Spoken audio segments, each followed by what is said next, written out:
മനോഹരമായ ചിക്കൻ്റെ മനോഹരമായ കാലിനെയാണ് ഞാനിപ്പോൾ മസാലയ്ക്ക് തേച്ച് അങ്ങ് പിടിപ്പിച്ചിരിക്കുന്നത് കേട്ടോ. ഹലോ ഹായ് നമസ്കാരം, പുതിയ വീഡിയോയിലേക്ക് എല്ലാവർക്കും സ്വാഗതം. ഇന്ന് സൺഡേ ആണെങ്കിലും ഭയങ്കരമായിട്ടുള്ളൊരു ബിസിയാണ് കേട്ടോ. കാരണം 3 തരം അച്ചാർ ഉണ്ടാക്കാനുള്ള വലിയൊരു കാര്യമാണ്.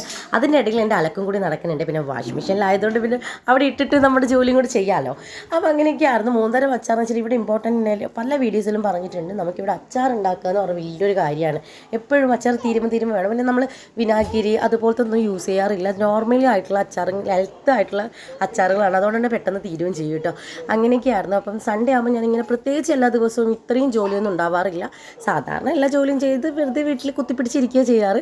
പക്ഷേ ഇത് ഭയങ്കര ഇതായിരുന്നു. ഞാൻ നാരങ്ങ ഉണ്ടാക്കുന്നത് ശരിക്കും മല്ലിപ്പൊടി, മഞ്ഞൾപ്പൊടി, പിന്നെ മല്ലിപ്പൊടി മഞ്ഞൾപ്പൊടിക്ക് വറുത്തതാണ് കേട്ടോ. മല്ലിപ്പൊടി, മഞ്ഞൾപ്പൊടി, പിന്നെ അതുപോലെ മുളക് പൊടിയൊക്കെ ഇട്ട് നന്നായിട്ട് ഉപ്പൊക്കെ ഇട്ട് പരക്കി വെക്കും. പിന്നെ കടുകും ഇഞ്ചി വെളുത്തുള്ളിയൊക്കെ ഇട്ടതിന് ശേഷം നാരങ്ങ എടുത്ത് തട്ടിയതിന് ശേഷം ഇങ്ങോട്ട് എടുക്കും. എനിക്കറിയുന്ന രീതിയിലൊക്കെ തട്ടിക്കുട്ടിക്ക് അച്ചാർ ഉണ്ടാക്കും. പിന്നെ മാങ്ങ അതുപോലെ തന്നെ സാധാരണ പോലെ നമ്മൾ കടുകും ഇതെല്ലാം വെച്ച് മാങ്ങ അരപ്പൊക്കെ ഉണ്ടാക്കി മാങ്ങ അതിലിടും. അങ്ങനെയാണ്.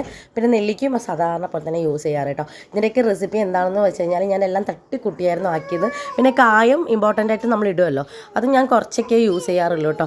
പിന്നെ അതിനുശേഷം ഞാൻ ചിക്കനൊക്കെ പൊരിക്കാൻ അങ്ങിട്ട് അപ്പോൾ രണ്ടും കൂടി അങ്ങോട്ടും ഇങ്ങോട്ടും ആകുന്ന 3 അച്ചാറും കൂടി ആയിട്ടോ. അതിന് ശേഷമാണ് ഞാൻ കുളിക്കേണ്ട പരിപാടിയിലേക്ക് പോയത്. കാരണം സാധാരണ ഞാൻ എല്ലാ ദിവസവും മുടിയൊക്കെ ചീവും, എണ്ണയില്ല, മുടിക്ക് എണ്ണയില്ല, വരണ്ടിരിക്കുകയാണെന്ന് തോന്നിയാൽ മാത്രമേ കുറച്ച് എണ്ണയൊക്കെ ഞാൻ തേക്കുള്ളൂ. പക്ഷേ സൺഡേ ദിവസം ഞാൻ നന്നായിട്ട് എണ്ണ തേക്കും. കാരണം എനിക്ക് പാക്കും കാര്യങ്ങളൊക്കെ ചെയ്യാറുണ്ട്. താളിയും വെറൈറ്റീസ് പാക്കൊക്കെ ഞാൻ യൂസ് ചെയ്യാറുണ്ട് കേട്ടോ. അപ്പം ഫാമിലീസിലെല്ലാവരും ചോദിക്കും ഇങ്ങനെയൊക്കെ ഭയങ്കര മുടിയാണെന്ന്. ഇപ്പം എല്ലാം മുടിയും പോയി. കാരണം ഹോസ്പിറ്റൽ കേസൊക്കെ ആയിട്ട് മുടിയൊക്കെ കുറേ മുറിക്കേണ്ടി വന്നു. അങ്ങനെ കുളിയൊക്കെ കഴിഞ്ഞിട്ട് നേരെ പോയത് അമ്പലത്തിലായിരുന്നു. ഇന്ന് അമ്പലത്തിൽ പിന്നെ എനിക്ക് മോളാണ് കേട്ടോ എണ്ണയൊക്കെ തേച്ച് തന്നത്, പറയാതിരിക്കാൻ വയ്യ. അപ്പോൾ പിന്നെ നമ്മൾ അമ്പലത്തിൽ പോയി. നാത്തൂനും ഞാനും പിന്നെ അരുണേട്ടനും നാത്തൂൻ്റെ അമ്മയും പിന്നെ മോളും ആയിരുന്നുണ്ട്, ജനനിയും പിന്നെ ശിലയും എല്ലാവരും ഉണ്ടായിരുന്നു. പിന്നെ അവിടെ പോയി സന്ധ്യസമയത്ത് ആ ഒരു എന്താ പറയുക, അവിടെ നിൽക്കുമ്പോൾ തന്നെ ഭയങ്കര ഒരു പ്രത്യേക ഒരു എന്താ സുഖമാണ്, പറഞ്ഞറിയിക്കേണ്ടല്ലോ. തെക്കൻ ഗുരുവായൂർ എന്നറിയപ്പെടുന്ന കൃഷ്ണൻകോവിലായിരുന്നു പോയത്.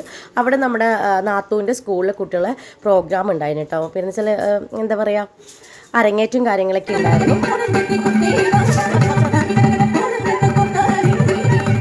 അമ്പലത്തിൽ നേരെ വന്നതിന് ശേഷമുള്ള വലിയൊരു ജോലി എന്ന് പറയുന്നത് ഇതാണ്. സൺഡേ ആണ് കേട്ടോ ഏകദേശം എപ്പോഴും അരച്ച് വെക്കാറ്. അത് പിന്നെ ചില സമയത്തൊക്കെ നമ്മൾ അപ്പം പുട്ട് അങ്ങനെയൊക്കെ ആയിരിക്കും.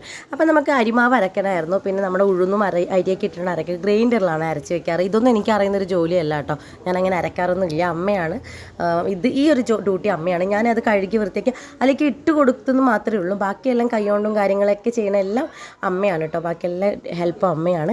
പിന്നെ എനിക്ക് പിറ്റേ ദിവസം അരുണേട്ടൻ്റെ ഒരു പ്രോഗ്രാം ഉണ്ടായിരുന്നു. അതിനുവേണ്ടി അയൺ ചെയ്തു. പിന്നെ പാലാക്കി മോൾക്ക്. പിന്നെ സാധാരണ പോലെ എപ്പോഴും ചെയ്യുന്ന പോലെ അടുക്കള ക്ലീൻ ചെയ്ത് പാത്രമൊക്കെ കഴുകി ക്ലീൻ ചെയ്തതിന് ശേഷം കിടന്നുറങ്ങി. അപ്പം നെക്സ്റ്റ് വീഡിയോ കാണാം. Bye bye.